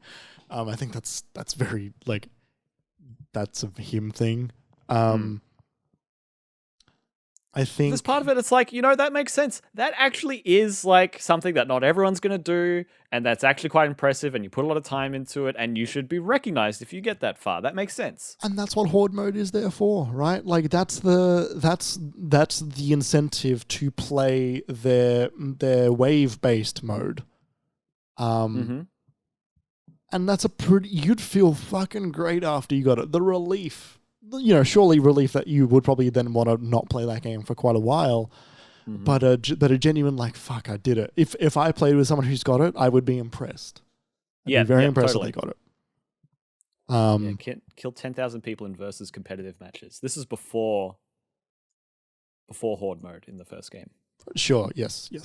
I think Bloodborne's got a really good trophy list. Yeah. It's get the 3 endings, which is definitely the hardest. Yep. Because it means 3 full playthroughs. But aside from that, it's all really manageable, I think is the way to do it. You know, I would say the same of Elden Ring's list. It's a lot of beat X boss. A lot, like I'd say 75% of the list is beat a boss. Sure. And so that takes you to a lot of the main areas to go, a lot of the bespoke areas. So obviously all of the rune bearers, all of the shard bearers, that means you get through all the story. There's a couple that's like, do this ending, do that ending, do a third ending. But Sure. not all the endings, which is good. Right. And then stuff like pick up every legendary weapon and armament. And like those are really specific. But I would say you could probably do all of that and have experienced only 60% of the game. You know what I mean? In terms of every weapon and fought every enemy and opened every chest and the plot lines between characters as well. Like I doubt they'd have trophies because they never have trophies in the Souls games. Well, they're so specific. Those are missable, you know, where it's like, oh, you've progressed this far in the story, and so now this character's over there, or rather, you'll never meet this character here, so you don't get the chance to be friends with them now, or something bullshit. Yeah. Worst 100% offenders. What else? Naughty Dog games and Gears games. A lot of early achievement lists, definitely. But in terms of 100%ing before achievements or irrespective of achievements, Assassin's Creed Odyssey, I would say, is up there in terms of actually 100%ing it. I think that's I think that's more due to the nature of that game, though. Yes, right? I agree. But it would definitely be an absolute. I would say it's a worst 100% offender. Yeah, right.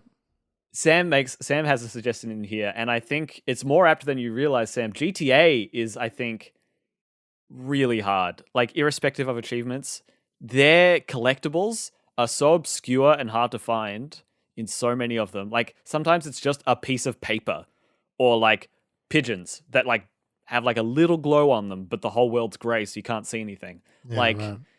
GTA's 100%ing is so bad. Or Minecraft, I don't know how you would 100% Minecraft. It's boring. Because it's like craft everything.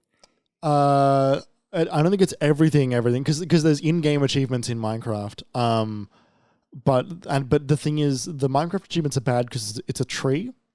And so you can miss achievements, which will then lock out other ones because you haven't done the early one first. So it's do like a wooden one of all of these tools, and then a stone one, then an iron one. But like if you do like a bunch of stone tools and you don't do the wooden one first for whatever reason, which you might not, because you can go immediately to stone, you then might do a bunch of stuff without realizing you haven't got the earlier one first. Yeah. And then hours later, you'll make a wooden hoe to do a random thing really quick and then realize you popped an achievement and be like, what the fuck? Oh, right. Yeah. Yeah. So I think it's bad that you can't get those out of order. Mm. But I remember on the 360 when that game came out, there was a weird achievement for traveling, like I think it was 400 meters by minecart. Yeah. And it fucking took forever. So much iron. It was so much work. Like a ridiculous amount of work, especially back then. That was one of the first achievement hunter videos for Minecraft, wasn't it? Like their second or third one was setting up a rail. Yeah, it was the reason they started to play that game, because there was a reason to. Yeah, I think Vampire Survivors has got a great achievement list. Slowly creeping up the top of your list. Ooh. It's coming back. We're coming back. It's not going to reach the highs of Neon White for me, but fucking hell is it close. It's got the endurance. Oh, it does. It really does. I keep coming back to it. It's the kind of... I didn't think we'd still be talking about it in July. Uh-huh. So, yeah. It's interesting. I don't think I 100% of the game before achievements. Really? Not even Ratchet and Clank or... No, maybe Ratchet and Clank. I think that's the sole exception, is Ratchet and Clank maybe 2 and definitely Ratchet and Clank 3. Not an Aragon in there? Not an Aragon in sight? You know, I did 100%. I gotta stop bringing it up. I did 100%. I'm so glad you do because like It it's keeps got to the point accidentally where becoming relevant. oh my god, Sam just said fuck, it's July. Yeah. That's very funny. Yeah, like I did 100% Aragon. That game was too easy to 100% though. Like there's 16 levels and there's one collectible in each of them. And once I realized that, I'm like, oh, I could do that.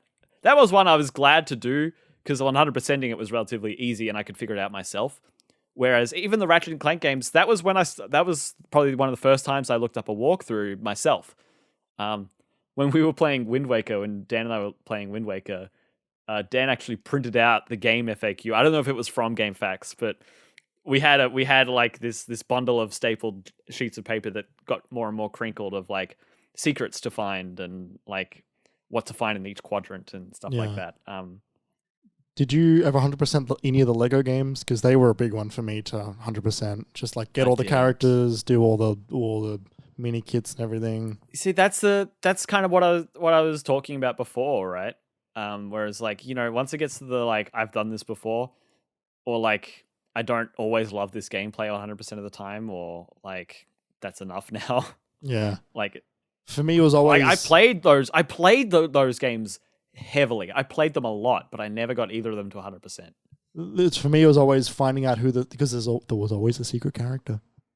There was always a fun final character. In the first one, I believe it was Han Solo because the first Lego Star Wars game was the prequels. Yeah. Oh no, it was Vader and it was Leia, I believe. Yeah. Because at the end of that, when you 100%ed, you unlocked like a tiny the first level. mission of 4. Yeah, but it was a different version of it. But yeah, it was. It was a teaser, but that's basically what it was. Yes, yeah, it was the attack on Tantive. Yes. Whereas the one for Lego Indiana Jones, when 100% of that game, it was Han Solo. Oh, because it's Harrison with a blaster. Ford. Yeah, it was the only blaster in the game because it was Han Solo. Harrison Ford. Strange. Yeah, it's funny. Sam says in the chat, which games were too easy to 100% like Aragon was? I think a lot of indie games are. Yeah. Just because they are shorter and also have less, like they're not there to be replayed and replayed and replayed. Yeah. Yeah, I think that they are easy to 100%. Yeah. Also, like games that phone it in, like at the end of the day, Aragon was a movie tie-in game. Yeah. Those games were made quick. They were made cheap. They were made probably with a whole lot of crunch, and they weren't especially great. Kind of without exception, there really weren't that many good movie tie-in games, except for the Spider-Man games, I think. Even then, it might have only just been 2. Like, so a lot of the ones where they were made too quick to be made well. Yeah. This is a fun discussion. Sam's also 100% Untitled Goose Game. I don't think I did. I think I did. If I didn't, I was close, but I might have. I think don't that quite one would remember. be pretty easy. Rather, I don't feel like there would be that many things to do. There'd just be a number of head scratches, and then I think there was one or two that I was like, I think I knew the idea that I had to do, but I didn't quite know how to execute it, and I couldn't, and I got kind of stuck. I think the most egregious game that I did 100% was Arkham City. That being said, I had a really fun time doing all the riddles. I looked up only a handful of them, and I figured the rest out, and it was like was great. It was good fun. I judge myself when I can't do puzzles and get angry at myself, so I don't gel well with that kind of gameplay. But yeah, as soon as you said Arkham City, I'm like, wow, there's so much to do in that. Oh, the Riddler trophies! Yeah, I did all the Riddler trophies, and then I put in New Game Plus, did it all again. Why? Because you gotta. I think there was an achievement for 100% in New Game Plus. Oh my god. Yeah. Wait, but did you do it first and then do New Game Plus? Yeah. You found you 100% of it and then 100% of it. I believe so. Either that or 100% it on 2 platforms. I definitely did it twice. I definitely did it once on PC and once on PlayStation 3. I feel ill. That was good fun. An egregious 100%. I don't know that I really did one of the... actually... No, I finished Just Cause 2 as well as I could. Oh, really? You did the 96.8, whatever it is. I got it to 99.6 something, which isn't as high as you can get it when it's glitched and broken. You can get it to 100%. But I got it bloody close. I got it real close. But the thing with that game is there are like resources that you can collect. Yeah. And when you're close to it, like a radar pops up, like a little Wi-Fi bar. And the closer you get to it, it's like, 2 bars strength, 3 bars, 4 bars, 5 bars. It's close. And all of the ones of those that are in cities and villages and locations are tied to the completion of that location. So like, there's a thing you haven't blown up in this place. It's only 93% complete. You blow up that thing, it's 100%. Or, you're in this village. There's only 4 resources to collect here. You pick up 1, 25% complete. You pick up 4, 100% complete. There are resources in this world between the villages that aren't tracked anywhere. And so you don't actually really know where to look.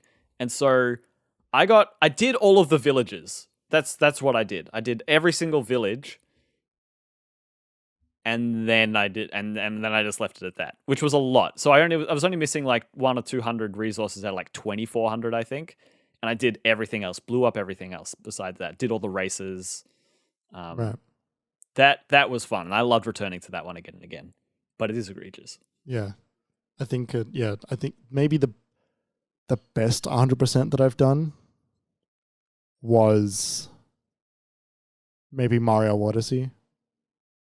Oh, I think just because like I just love that game very much. Did you get 999 with that, or 900, or whatever it was? Yep. And I enjoyed basically doing all of it. There was a handful of ones that I'm like, this is kind of weird and kind of a bit dumb and a bit like obtuse. But for the most part, I'm like, what is this? And it's like, mound in the desert. I'm like, all right, let's fucking track through the desert and try and find a mound, huh? Yeah, when I beat the game and they start unlocking take a screenshot of this photo and try and find it, I'm like, that's so fun because it's like, ooh, like a different perspective on the place that I love. Yeah, but like spending that much time to do like next to nothing. That being in the world. I couldn't handle it. I did the darker side of the moon or whatever it was, and then I was pretty content to call it there. You do the darkest side? I think so. Yeah. I think so. I did the really hard stuff. Made me cry. Why? It's so hard. No, because there's that bit with Cappy. There's that introspective bit where it's like, there's that moment where Cappy's talking and then like the music kind of turns into this melody, and Cappy's like we've been through a lot together, huh? And it's just like he starts like reflecting on the journey. Do you get to that bit? Probably. It was like the nicest thing a Mario game has ever done. Was like, Cappy basically thank you for going on this really wonderful and wild journey with you. What about the end of Super Mario 64 when Mario says, "Thank you so much for playing my game"? Yeah, same thing. Bawled my eyes out. I like the idea of the darker side of the moon just being so hard. Yeah.